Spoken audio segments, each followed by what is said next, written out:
everyone, welcome to our fourth lecture in our Design for Change lecture series of 2024. Today we will have a presentation from SAW about trade unions, university and work. I hope you will enjoy and give it to you guys. Thank you. Well, sorry, I stand right in there. Shall I maybe stand on this? Yeah, go ahead, Maya. So welcome everyone, and thank you for having us, and thank you to Raf for inviting us and including us in your lecture series. You've had some great people here, and you're really lucky that you've got active students that get involved and organise these things. So well done to you for doing that.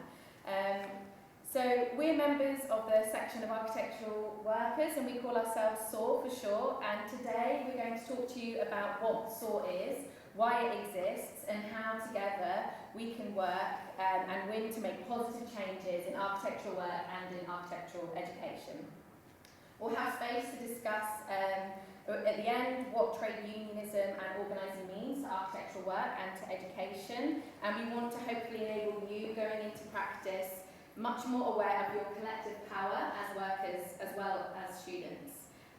I'm going to outline some key terms, but if you're unfamiliar with anything that we're talking about, please feel free to just interrupt and ask us what that means. So, SAW is a trade union for architectural workers in the UK, and this includes anyone working in the field of architecture. And our membership includes people who work in HR and admin, BIM managers, assistants, architects, as well as tutors. And the members of SAW support and upskill each other to make the architectural sector fairer for workers, students, communities, and for the environment. So that's everyone who is involved in architectural or spatial design or who maintains the architectural profession. So these are architectural workers. The important distinction here, we're not talking about part ones, part twos, or qualified architects. This is everyone. But what we're not talking about here is bosses or employers in architecture and the architectural establishment, those people who have the power to hire and fire. And something else that we're concerned with is about this sort of widely accepted myth that the practice of this architectural work is a calling. And this gives cover to the hypnotic exhaustion of architectural education and the exploitation of architectural practice by supporting the idea that architects are creative geniuses rather than, for the most part, workers carrying out mundane tasks and emotional labour. So a union, in its simplest form, is a group of employees in a workplace or in a sector that work together to negotiate better workplace conditions, and this includes pay, health and safety, reduced working hours, and getting unpaid overtime. And groups of these workers can join together across many workplaces to coordinate their campaigns effectively across entire sectors and the national economy. Historically, unions during the 19th and 20th centuries were used by workers to win universal rights and changes to the culture around work. And so these might be some things that we take for granted today, which includes the minimum wage, the 5-day working week and weekend, as well as equal pay for women. So the origin of SAW, the section of architectural workers, was formed out of an 18-month-long workers' inquiry process. This was after a group of architectural workers and students realised that a union would be a useful tool to address issues that they were experiencing in their workplaces and at university. And they conducted this inquiry by holding open meetings, conducting surveys and interviews. They did archival research of past efforts to unionise the architectural sector, and they collectively surveyed the architectural sector from below. So in September 2019, following the workers' inquiry, we joined the radical and grassroots trade union United Voices of the World, UVW. And UVW is a member-led trade union who have won significant victories for previously considered ununionisable workers.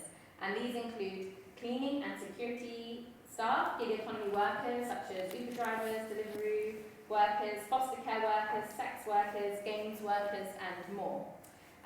However, we have since disaffiliated with UVW. Our time there was really valuable and we learned significant lessons around grassroots organising. And in November, late last year, architectural workers organised to open the sector's first ever branch in Unite, the UK's construction union. So we democratic process of voting within our group and decided to move our sector to open the first branch in Unite. And so the Unite is the UK's leading union, and architectural workers are now even better equipped to fight against the workplace mistreatment they so regularly face. And affiliating with Unite also means that there'll be solidarity across the built environment sector with workers across all fields, not only in architecture, working towards workplace recognition rather than just industrial action. And one of the reasons that we're here talking to you, we wanted to discuss something that we've passed, a motion, which is about the link between architectural work and education. And this links the sort of ways of thinking and ways of learning that we have in our education and how that affects ways of practice.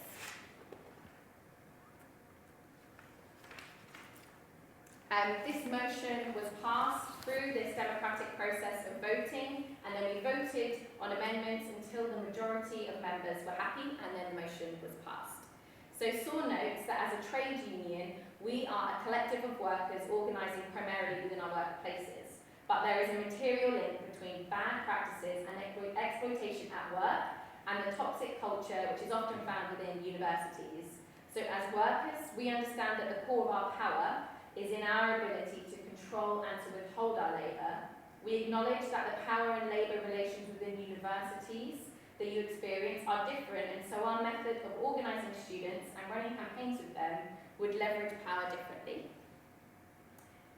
So SAW Unite believes that universities promote a culture of unsustainable overwork that places design production above the material needs of the students and encourages excessive dedication to the detriment of their mental and physical health. In an already unrepresentative industry, this culture asymmetrically affects marginalised groups, including working class students, trans women, non-binary, disabled, migrant, black and brown students. As this culture has been the status quo within architectural education for decades, most architectural workers have experienced it themselves and so perpetuate it within their workplaces. And this is not within the interest of the workers. In a context where many design tutors are often potential future employers of students and recent graduates, it may be within their interest to cultivate this culture of long hours and excessive dedication to work. So SAW Unite will support students in organising within their universities and promote student-worker solidarity in relationship to the issues addressed by members of SAW to encourage a more equitable and sustainable culture and conditions for both. This includes, but is not limited to, encouraging student-led campaigns in support of industrial action taken on their campuses, organising with students to have greater agency in decision-making on their curriculum, and taking direct action campaigns that would combat this toxic culture, fostering unsustainable and long-standing change within the industry so that we're all in a better position to put power on accredited bodies that force this from the top. So, I'm sure you're aware that there are other architectural groups and there's lots of people that have power within architecture, so why do we need to exist as a trade union? So, I'm trying to work out which way it goes now. There we go. So, the Architects Registration Board are the this is how you become a chartered architect, right? And so they're separate from REBA, and that's if you become an architect, as I'm sure it's some of your goal, you will end up paying the ARB money for the privilege of being an architect. And what they mostly do is regulate you that you're not breaking their code of conduct. One of their code of conduct is you consider the wider impact of your work, and one could argue that it means on their workers. But as I'm sure you're aware, the majority of people who get struck off by the ARB, it is for minor infractions or mishandling a client. And they will fine you lots of money, but they'll never go for the boss that's forcing people to come in at the weekend for no money, right? Similarly, there's the RIBA, who have a more of a cultural role in regulating architecture. And to be honest, with the RIBA, they are they're a product of the sort of the 19th century professionalisation of the industry, right? And they were a group of Victorian men who got together in London and said, right, we're going to make this thing called architecture. And they haven't really moved on since, in our eyes. But one of the things that if you become a RIBA chartered practice, which about 50% of architects are, you're meant to pay the living wage, right? Which works out at a salary of about 24 grand, right?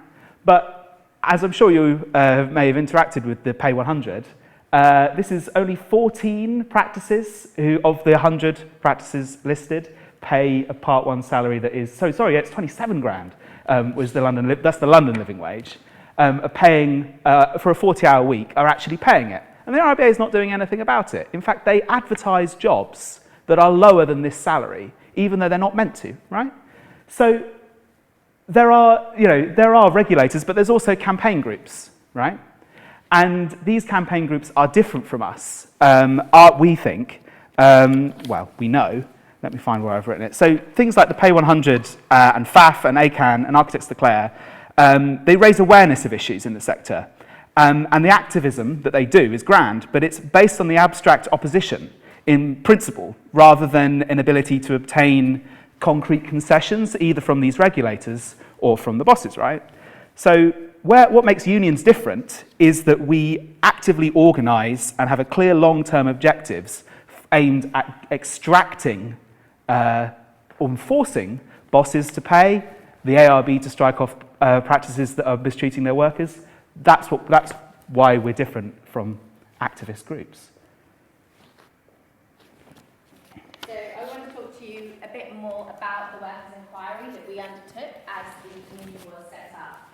And the workers' inquiry developed source analysis of architectural work, and this was categorised under 5 headings. So the first one that we're going to talk about, that you may all be experiencing now or have experienced in the past, is overwork. And this common complaint, which refers to direct and indirect pressure applied to employees to work through lunch breaks, after office hours or over weekends on a regular basis or as deadlines approach. And this pressure is magnified for people with less secure contracts, who might be during their probationary periods, or those who are sponsored for their visas. And following the COVID pandemic and in the recent economic climate, we've seen a spike in overwork. Some offices have reduced their number of employees, previously through a furlough scheme and recently through redundancies, meaning that the rest of the team are expected to pick up the slack. And when it comes to signing employment contracts in the future, there's one basic element of a new contract. They might include opting out of working time directive protections, and this is a government protection offered to workers in the UK, and it's important for architectural practices. It's common that they will ask you to sign your rights away, but you don't have to, and you can't be discriminated against for doing so. So they're asking you to sign away that you will only work a 40-hour week. And this is a survey that was in the Architects Journal, which looked at the amount of average weekly overtime that people were doing in practice, and we can see this is pretty high, and the most of that is being unpaid. Oops, sorry. Pay? Yeah, sorry, Yes, is that me? Sorry. Yeah. So unstable employment. Precarity and unstable employment causes a form of anxiety which is useful to the architectural establishment to keep us motivated. In the current market, labour can be cheap, and as workers are easily replaceable, this creates a sense of urgency and competition that forces us to keep pushing at the expense of our well-being. So, as well as increasing individual worker productivity through working longer hours, practices can increase their efficiency and profitability by keeping your wages low. Lack of union representation reduces the employer's incentive to pay workers a fair wage. Alongside that, we are seeing a worryingly sharp increase in the number of unpaid internships in architectural practices. Following the COVID pandemic, many workers' wages were cut, and in a recent economic climate with a recession potentially looming, this will likely continue. Therefore, it's really important that graduates like yourselves, alongside architectural workers as a whole, need to stick together and not accept this so it doesn't become a race to the bottom. Every worker, including interns, deserves to be fairly paid. We also went thinking about our salaries and pay, need to consider our pay against inflation, as when our salaries fail to keep up with inflation, we're experiencing a real terms pay cut.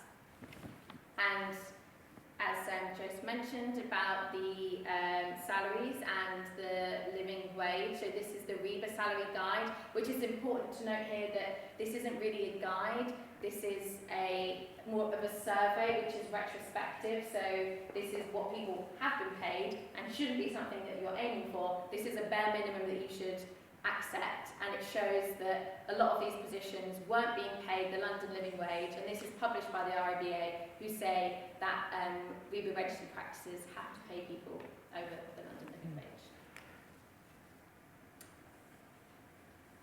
Office and university culture promotes and thrives on a pressurised, competitive environment. Competition, one-upmanship, and office banter can create a hostile environment for workers and for collective organising.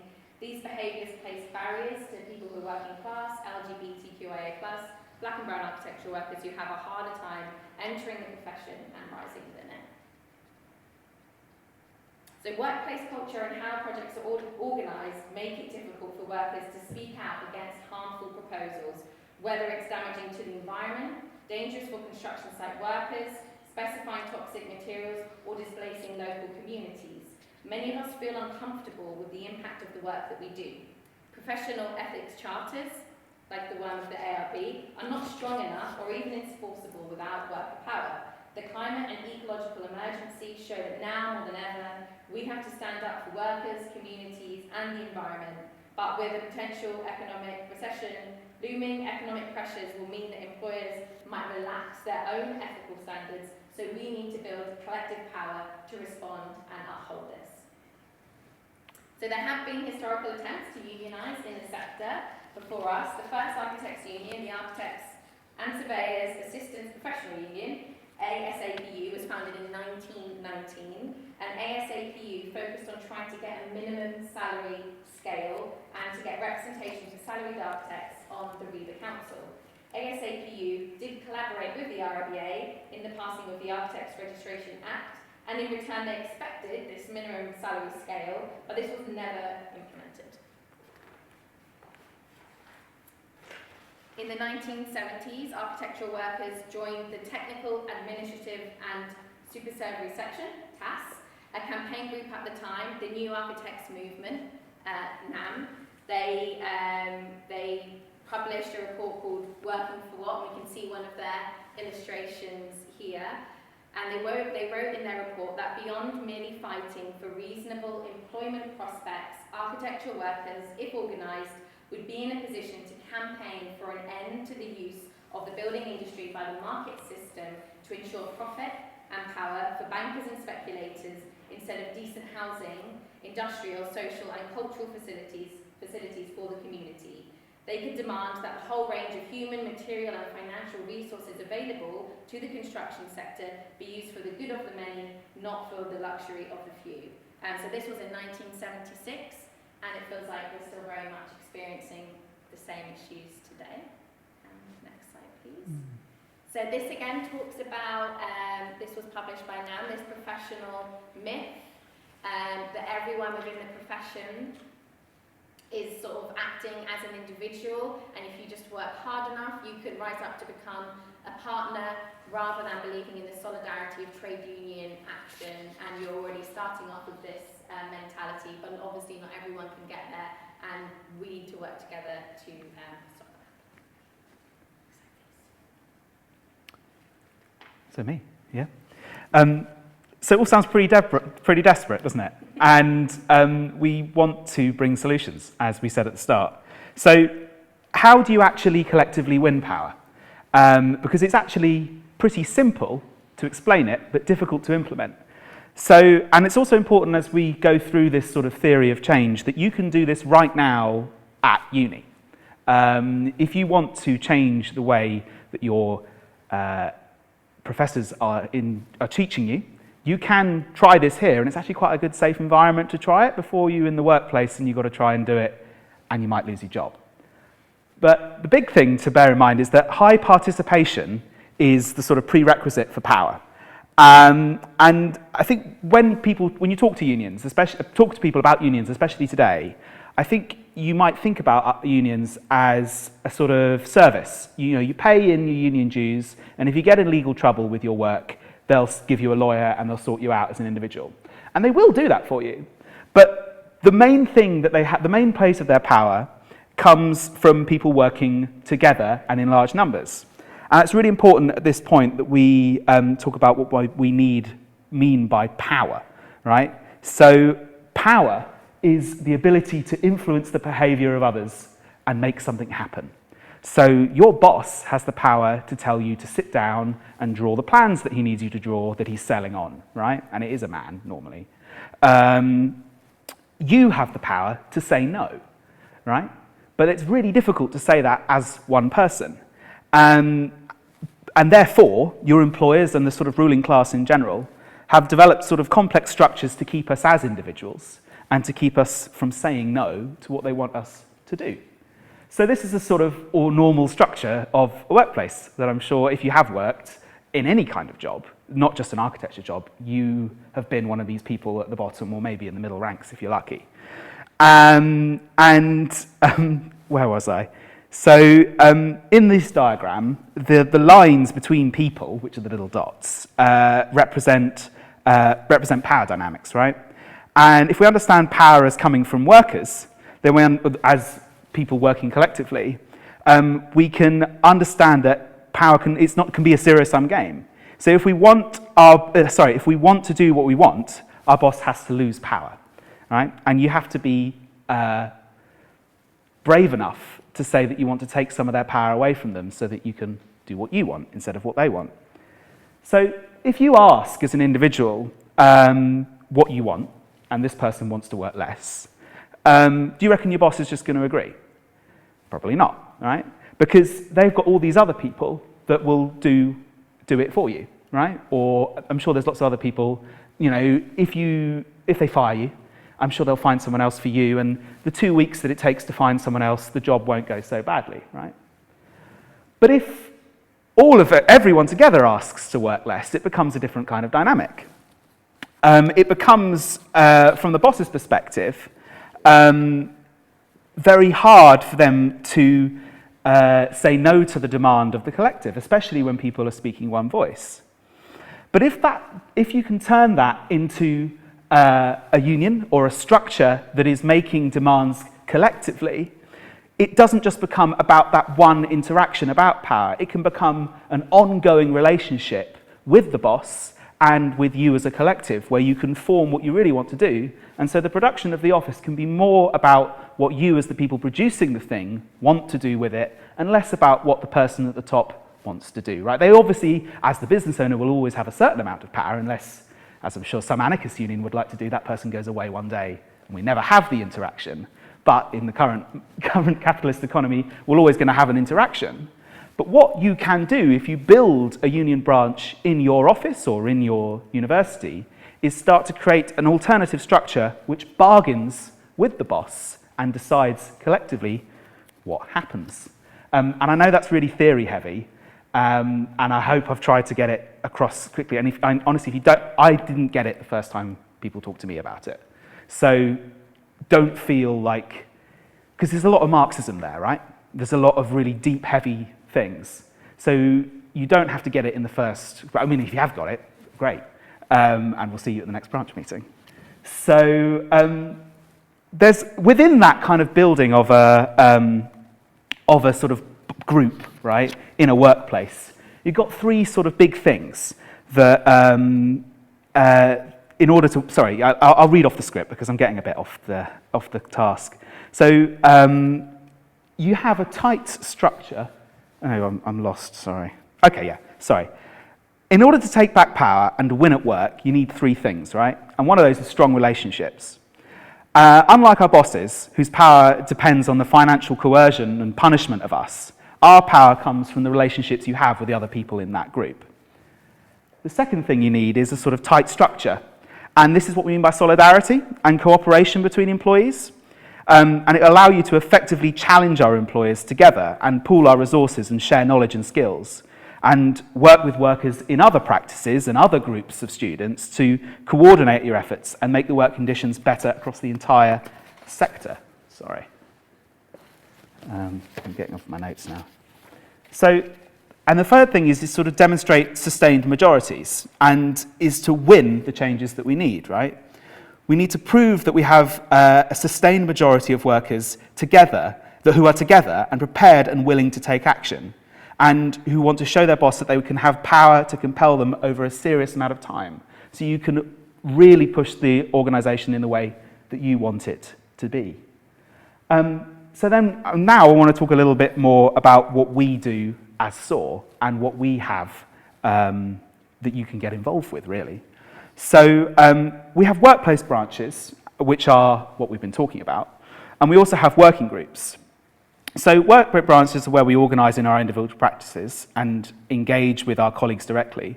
But the working groups are where we organise the architecture sector as a whole. So workers from different practices work together, share tools, tips and training, and coordinate our actions as a union. And through this membership network, we can access resources, training, things like employment law, and also you know, stuff that your boss legally can't do to you, but also tactics for how you might win things that they want but aren't necessarily a legal right. So the first thing we did back in 2019 was train and upskill our members, and obviously we're still doing this because this is an ongoing process. And this is, you know, we deliver lectures like we're doing today, but we also hold just workshops where people can bring their problems and we can collectively think about ways of solving them. So you're not working in a silo in your workplace. You can hear about what went well and what went wrong in different other workplaces. We also take direct action. So this is a protest outside the RIBA explicitly about the exploitation that they don't impose, but don't necessarily regulate out of the industry. And a big thing about that is overwork. You know, the RIBA says nothing about the hours, really, that actually happen in the practices that they regulate.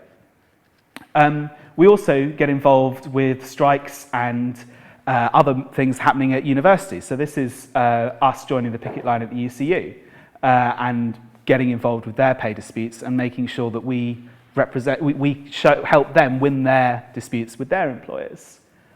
So during the COVID pandemic, we highlight. Sorry. So as we've been talking about, the pandemic highlighted and exposed the structural problems within the architectural sector, and a big part of that was working from home and working in environments that were being forced to come into the office, because they didn't become safe, right? So there's a really good story here about, if it's in here, it's meant to be. Sorry, yeah. I'm completely lost, Maya. This is some of the work that we did during the pandemic when workers highlighted issues that they had about their employers making them go into the workplace, which, as Joseph said, became unsafe. And so we got together and we worked on social media and with publications like the AJ to raise awareness around this, to put pressure on this particular employer. If you can go to the next slide. Yeah, of course. Joe. Yeah, we go. This one here. The practice on architecture, who were making their workers come into the office, and they then negotiated with their workers. They turned around on their decision saying that everyone had to go in and then everyone was allowed to work from home as they should have been able to do in the first place. So this just demonstrates one of the actions that we've taken with workers of a practice and how they turn this around. So we also supported FAF, who I'm sure we've heard you've had speak, and other architecture groups in electing the current RIBA president. And Moya is different from any other RIBA president that's ever existed in the sense that he is a worker, not just a boss. And he was elected on some really strong principles, of which he hasn't necessarily followed through on yet. But one of them was the RIBA banning unpaid overtime in their chartered practices, but also making the RIBA more democratic and having a real strong, firm stance on tackling the climate emergency. We also, do you want to talk about the atomic architecture ballot for strike? 'Cause if you know a bit more about it than me. Yeah, sure. So there was a workplace, and the workers there were experiencing things that they weren't happy about. So they got together collectively. They were also union members, and they started to take action, and they balloted for strike. And this is the first ballot for strike action that has been taken within the industry that we're aware of, in the UK, in architecture. And they made a set of demands to their employer, which was about working hours, it was about pay, it was about paid training, and it was about union recognition. So they went into, and then they took these demands and they balloted for strike. But then in this process, it's a really complicated process. So at one point, they were negotiating directly with their employer, and they came to some agreements, and they didn't actually take the strike action. So we always see this strike action. You might have seen it around the university. It's quite like an extreme thing. There are lots of steps before you get there, and opportunities to negotiate with an employer to settle things before you take that action. And that's what happened here. But what was really important, it was because they'd taken that action, it went public, and people became aware of the issues. Because one of the big issues is that a lot of this stuff happens behind closed doors. We don't get to hear about it. People end up signing NDAs, non-disclosure agreements, and then a lot of this stuff can't ever be made public. And so it's really important that as places get organised, that we can be more transparent about the issues that they're facing. And I mean, that really leads into this next thing, which is a lot of the work that we do in helping individual employees ends up in an NDA. And we can't say what we have won for other employees who stood up to their boss. But what we can say is that we've won collectively about £200,000 for workers in the 5 years that we've existed. And that is on cases leading from unfair redundancies to mistreatment because of their gender or because of their sexual identity. So a big part of what our life has been in the last year is this move to unite. And the lessons that we've learnt in being part of both a small activist trade union and now the largest union in the country, who also represents, they represent 1.4 million workers, a lot of whom are in the construction sector. So we had a great time at UVW and supported its migrant-based workers in cleaners. And we found over time that we wanted to make a different form of trade union politics in architecture. In particular, we want to be more proactive on the intersectional issues related to race, class, and gender, and work in a more nuanced and surgical tactics. Take more nuanced and surgical tactics and win workplace recognition agreements. So that's the reason that we're now part of Unite the Union. And we're focusing on getting these recognition agreements and overcoming some of the silencing that has happened when we've ended up negotiating and ending up in an NDA. We want to win recognition agreements and show people that change can happen. And if you build a collective bargaining agreement at your workplace, you can have better conditions. We've also been doing other things that aren't necessarily just winning things in workplaces. So this is an exhibition in Berlin that closed a couple of weeks ago, and it is now moving to Paris. If you're in Paris this summer, do go to it. And the exhibition was using the office as a sort of gallery, putting the office in a gallery space and demonstrating that this place is can be a real space of conflict, and a sort of conflict that has, what's the word for it? A real sort of insidious nature, and understanding ways that things can be changed. So if you look closely at this office space, there's like little subversive notes on the post-it notes, and on the printer, little union flyers have been left. And it's sort of representation of the things that we've been engaging with in workplaces in the UK. Do you want to talk about the future? Yes, some more things that we're going to be looking at in this year and going forward. So as well as working within workplaces, we're working on new initiatives. We recently had elections where we elected new coordinators, elected members. Joseph and I both have elected positions. And we're going to have a new programme called Soar Learning, where we'll be working with House of Annetta, which is a really interesting venue in London. And so we're going to be politically sort of engaging with people and learning from each other. So it's having events like these where we can come together and learn from people. I'm also going to work on a publication called Jigsaw, which will come out and we'll talk about some of the things that we do in the union and engage with wider issues. And if we go to the next slide, so as Joseph said, we're also now part of working with construction workers, and this was us last week, out flyering at a construction site on the South Bank where workers are being denied fair pay and holiday pay. So we go out there to show solidarity along with them. Sorry. So yeah, this brings it back to you and what you can do within your university. So what's really important is that you don't wait until you face issues at work. You need to kind of prepare yourselves before then so that you're empowered to deal with any discrimination or exploitation that you might face in the workplace. So you can join SOAR now. We have a very affordable student member rate. 50p a week. Flyers here that you can take. And talking to each other. So I don't know, like how many of you have been in architectural practice? Have any of you worked in architectural practice already? Or had any experience in there? So talking to each other and like you're networking now, and this network will stay with you when you go into the workplace. So talk to each other when you're applying for jobs, talk about the salaries that you're being offered, what you're being expected, the conditions of experience when you're there. And you can do that at university as well. So if there's any issues you're experiencing here, you can sort of build these groups together, talk about your issues, and then you can take action by working collectively as a group. And this is, sorry, if you can just go back to that. There's a publication here that we did in the Architects Journal, so if you just search for us, article in the AJ, this sets out a set of rights. So we've talked about different things. Some of these things are rights that you have.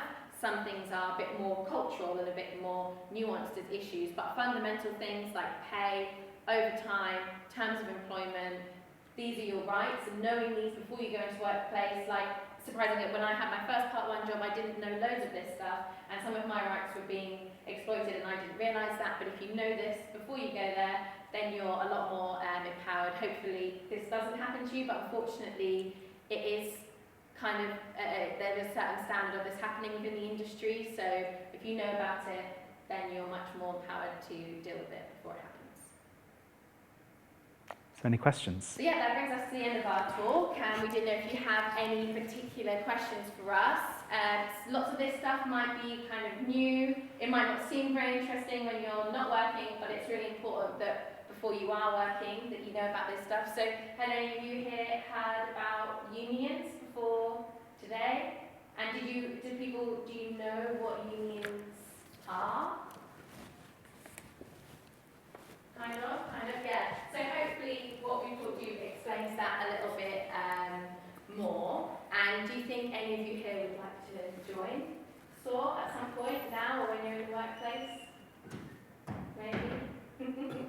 I think it definitely kind of, I mean, for example, the whole thing about signing away the contracts, I've definitely seen it in my contracts before where there's kind of like, there's a term which is your standard hours are this long, but you also will, you'll be prepared to work as long as it needs to be to get this stuff done. Pretty much every contract I've ever looked at in employment has been that, and that is something that I guess is probably still happening right now. Yeah. And you have the explicit right to say no to that. Exactly. And you are there is a carve out that says you are not allowed to be discriminated for asking for that. Yeah.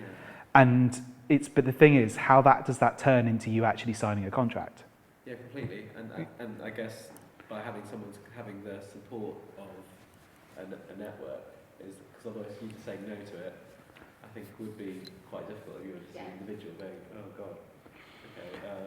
But also, this is part of the reason we want to build collective bargaining agreements in workplaces, because what that would mean is that we, as the union, and by that it would be the workers who are in the union in that workplaces, would be signing the same contract collectively with the employer. So they would all say together, presumably, unless they all wanted to sign up for the European Working Time Directive, they would all collectively say, we don't want to do that. And therefore it becomes much easier to put your name to it as an individual rather than just agree, because if you are the one guy in the office that hasn't signed up to work more than 40 hours a week, you become that guy. Whereas if you're just part of a collective bargaining agreement, who that collective bargaining agreement doesn't work, it becomes much easier, right? And then when a new person joins, they join under the same contract, and then that thing doesn't get, what's the word for it? Does it get kind of dug up Yeah. every single time? Yeah. And then as well, you can talk to each other, so the networks and the groups that you already have with each other before you're getting a job, because it's hard if we just organise within workplaces before you're in the workplace, it's important that you know about it before you go in as well. And I think it's also a good idea sometimes before starting to try and talk to somebody that works in the practice that you're applying to, or maybe having an interview at, and you can maybe, if you can see if you can talk kind of confidentially to them, to if there's anything that you need to be aware of as well. I went to an interview on Wednesday, and because I'm so actively involved, I just told it to one of my friends who's like, oh yeah, no, we've got a member there, put me in contact with them, and they'd actually left, but they said to me, look, it's not the best place to work, but I wouldn't tell you not to work there. And it put my mind at rest about it, because I was nervous, because I have had really great experiences in workplaces. My first job was amazing, and in terms of the way they treated me, and also the work. And then my second job, I came in expecting to have those great conditions, and it was dreadful. They were forcing us to work at the weekend, they were bullying people in the office, and because I thought basically it's because it's a funny time for the office. They were moving location, right? And so when they kept doing these like round the meeting table conversations with everyone, and they're like, has anyone got any problem? And when that used to happen in my old office, it wasn't a problem to say, oh yeah, like, I don't like the way you're talking to me. And it really bloody was there. And I ended up getting fired just for talking back and saying I didn't want to come in at the weekend. And, the union helped me out for that. But also, I have told every single person I've spoken to, never work for this employer. It's Demet's Forb Nights, guys. Don't work there. Because they treated me badly. Yeah. And they treated all of the union members that we've had there have been let go over time. They've got incredibly high turnover. And those offices just exist, and they've got really good reputations, some of them. And, but it's not just about finding the bad workplaces, it's about improving the good workplaces as well. Yeah, and promoting the good workplaces Yeah. as well. And that's something that maybe we can do more of, but it's so powerful to be part of this network where you can all talk to each other, you can say, I'm thinking of working in this place, what does everyone think, anyone have any experiences, and you can ask a whole group of people, and they'll talk to you quite frankly, and within the kind of confidentiality that we have with each other as well.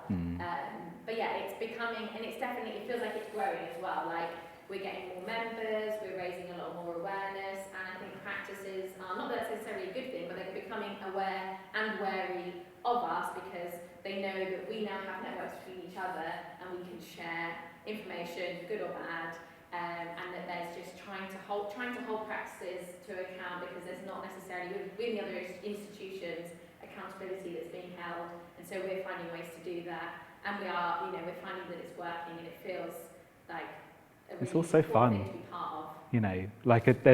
It's a social thing once a month if you're in London. Yeah. And we have a good branch in Glasgow, but beyond that, the workplace branches in other parts of the country there's like 2 or 3 people, and we really want to get to a place in the next 5 years where we can have more of a dispersed workforce, networks, because that's the other part of being part of Unite the Union. They have union offices in every town and city up and down the land that we, as Unite the Union members, have access to use. And, that having space to meet and to talk about your workplace for free is incredibly liberating in this world where a pint costs £6 and you might not even want to drink, right? Yeah. Yeah, having space is a really important thing. So I think we've probably talked at you enough, Yeah. But I hope some of that has been interesting and at some point empowering for you. But if anyone has any questions, you can ask us now if there's anything you want to talk about. But we will also stick around for a bit if you want to ask us individually as well. But does anyone have anything they want to ask further now? Okay, so we can wrap it up there if that's good for you, Jasmine, and then we'll stick around, and if anyone wants to ask us anything, feel free to. Yeah. Thank you for having us.